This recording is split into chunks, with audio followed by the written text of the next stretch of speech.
Una sa lahat, gusto ko pong magpasalamat sa aking mga followers dito sa YT. Thank you so much for following my YouTube channel. I've reached already my 500 subscribers. Sana po ay tulungan niyo ako maka-reach ng 1,000 subscribers. Ngayon po ay papak na kami ng aming gamit. Ito po ay update doon sa anak ko na nasabi ko before na meron siyang papillary thyroid carcinoma. Almost 3 weeks din yung pabalik-balik namin sa hospital, sa public hospital, kasi nga I can't afford doon sa private. So I asked help dito sa aming LGUs, some friends, and may nag-reach out din na tumulong sa amin, and na-refer kami sa isang public hospital na nasa Iloilo, which na mas lesser yung magagastos namin. Nagpapasalamat ako doon sa mga taong tumulong sa amin. Sa ngayon, nagpapak na kami ng aming gamit kasi this is it.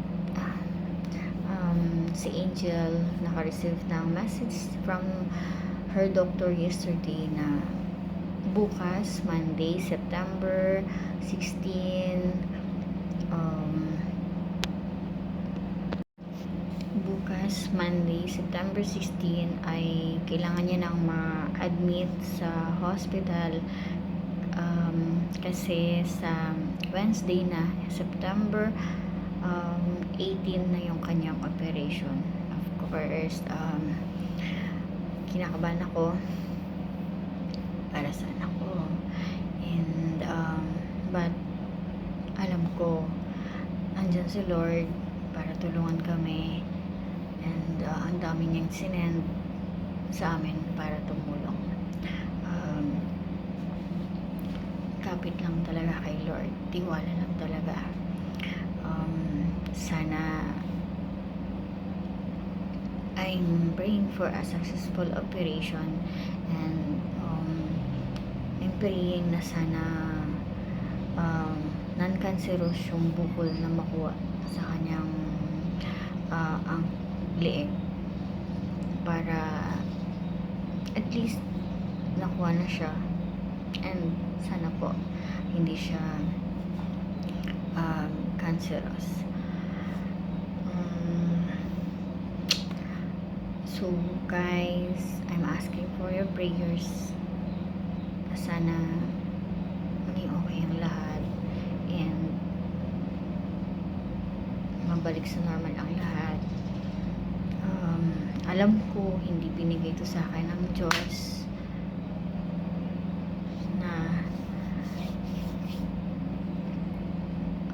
na hindi ko kakayanin. Binigay niyo ito sa akin kasi kaya ko, kahit na solo parent lang ako, pero ang daming taong nagmamahal sa akin, ang daming taong tumutulong, hindi man financially, sa gawa para mapabilis yung proseso.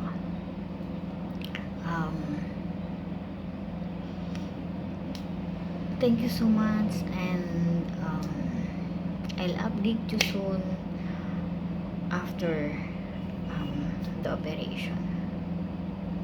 Thank you.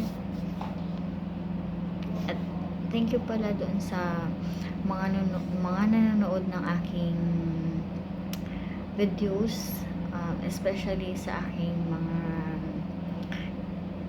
cake decorations, mina-upload ng mga sweets and pastries, kasi yun yung extra income ko to support my two children for their um, college expenses, sa kanilang nutrition, and especially kay Angel and allowances. Thank you so much. Sana po hindi kayo magsasawang manood ng aking mga ina-upload na videos about my cakes and my pastries. Thank you, thank you, thank you.